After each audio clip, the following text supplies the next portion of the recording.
A very good morning, Orchidians. How are you all doing today? So this is a vibrant morning and you're all awaited here. Do you know why you have assembled here? It's for the Youngestanis Conclave, and it's something great initiative. It's a great initiative by the TOS in recognizing innovative solutions around the world. And firstly, I would like to thank the distinguished principal and the distinguished director of TOS for having invited me here and giving me this privilege to address this vibrant gathering this morning in the presence of Mr. Bajaj, the stalwart of automobile industry, who rewrote the history of sports biking in India with his legendary Pulsar that has a global footprint. So I'm indeed very lucky to share this dais with him today.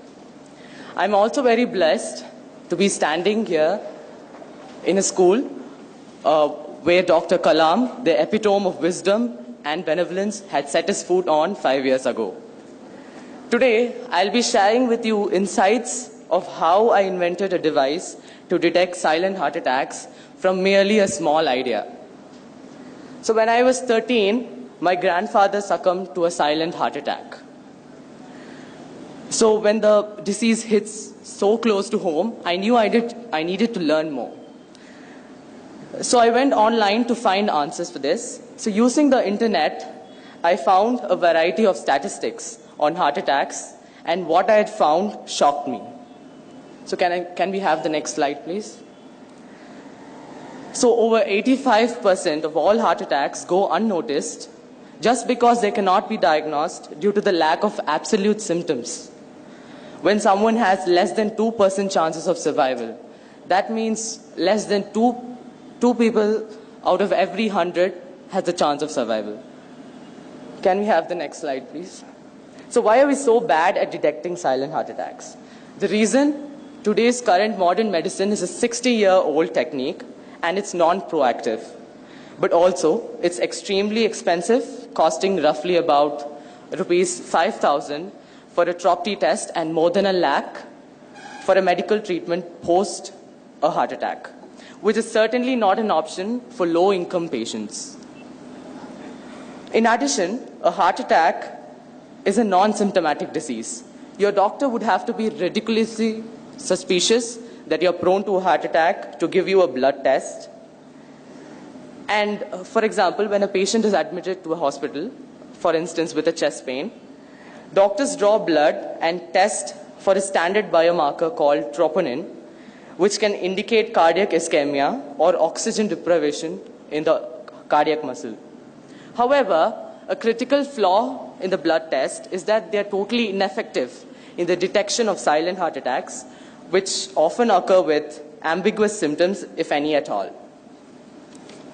In the case of diabetic patients, the associated nerve damage blocks out the chest pain that would otherwise prompt the patient to seek immediate medical attention. Because silent heart attacks are usually asymptomatic, patients don't have any complaints, and consequently, there's no reason to have this blood test. As a result, silent heart attacks commonly go unnoticed and until they cause a significant irreversible damage. Learning this, I knew there had to be a better way out. So I set up a scientific criteria as to what a sensor would have to essentially look like in order to effectively detect a heart attack several hours prior to an unlikely event. Can we have the next slide, please? So, the objective of the sensor that I wanted to construe must be inexpensive, rapid, simple, selective, and non-invasive, and most importantly, portable and wearable. The framework to my invention was the significant changes that the organ undergoes before a total failure, which will eventually result in a massive cardiac arrest. To be clear, the heart keeps on signaling out and sending out SOS impulses before completely failing. So I was wondering what the signal could be and how do I detect it. So this formed the basis of my invention. The signal with which the heart is reaching out to you is technically called a cardiac biomarker or a protein that's found at higher levels in your bloodstream on the onset of a cardiac ischemia. This sounds really straightforward, but it is anything but. So you see, you have all this healthy blood and liters of healthy blood, but you're looking for this tiny increase in this tiny amount of protein. So that's almost next to impossible. So then I came across an article on the internet that listed a database of over 8,000 different proteins that are found before a heart attack. Now I decided to go and make it my new mission to go through all these proteins and see which one could serve as an optimal biomarker for a non-invasive detection of these asymptomatic heart attacks. With two conditions in mind: one, it should be a process that incorporates self-diagnosis, and two, it must include early detection. And so I'm just plugging out and chugging out through this gargantuous task, and finally, after innumerable tries, I find my protein. Can we have the next slide, please? And the name of the protein that I located is called FABP3. And it's a protein that's found at levels close to 4 nanograms per ml in normal human beings. But on the onset of a cardiac ischemia, the levels of the protein keeps increasing abysmally. So that's the trigger point. So that's the signal that the heart is giving us. The key is that it is found in the earliest stages of a myocardial infarction or a cardiac arrest. So when someone has close to 100% chance of survival. So now that I'd found a reliable protein to detect, so I then shifted my actual focus to actually detecting that protein, and thus silent heart attacks. Now my breakthrough came in the most unlikely place for innovation, possibly the most unlikely place for innovation, my high school biology class, the absolute abhor or stifler of innovation. So, and I snuck in this article of protein differentiation from where I started my research, and but it was shortly afterwards that I discovered that my once brilliant procedure had something like 1 million holes in it. And over the course of 23 months, almost 23 months, I painstakingly filled each and every one of those holes. And the result? One small patch type sensor that costs rupees 900 and works 24/7.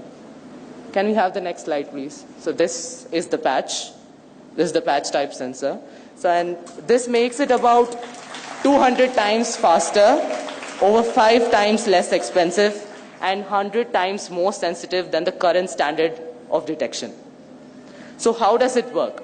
So once the sensor band is worn around your wrist, a very small magnitude of positive charge is induced to detect and accumulate these proteins, these negatively charged FABP3 molecules. And it sounds very simple, isn't it? But it's probably not. The most crucial part is post-accumulation of these proteins. So where I developed a unique spectroscopical method to non-invasively detect these proteins without taking a blood test. So it's completely non-invasive. You need not take a blood test, and you'll find out whether you're going to get a heart attack or not. So that's the best part, and that's where the secret formula lies as well. So the device will hence indicate to the patient that his FABP3 levels are taking a steady rise, and he has to seek immediate medical attention. One of the best parts of the sensor, though, is that it has close to 100% accuracy and can detect the coming of silent heart attacks in the earliest stages, 6 hours prior to the event. So when someone has close to 100% chance of survival. The sensor could potentially lift the silent heart attack survival rates from a dismal 5.5% to close to 100%. And so hopefully one day, with the help of these devices, we can always have those loved ones with us. And now to give you a brief idea about the current status of development of this device, I have a global patent pending for this device in 6 countries, including India. After signing a MOU with AIIMS New Delhi and the Ministry of Health and Family Welfare, Government of India, for the commercial production of the device earlier this year. The device now proudly holds clinical validation from AIIMS New Delhi, Tokyo University of Science, Japan, and the Royal Society of Medicine, London. It is likely to surface out by the end of 2018 for use by the public. Hadn't my parents supported me in all of these endeavors, be it initial funding until I got a grant from the president, or emotional support at the times when I had tons and tons of failures, I wouldn't have been here before you, presenting to you a device that has the potential to revolutionize modern medicine. Fellow friends, just remember, we are still on the shores of a vast ocean of scientific knowledge, which is unfathomable, waiting to be discovered by your inquisitive minds. Step out and make the world better with science. Thank you very much.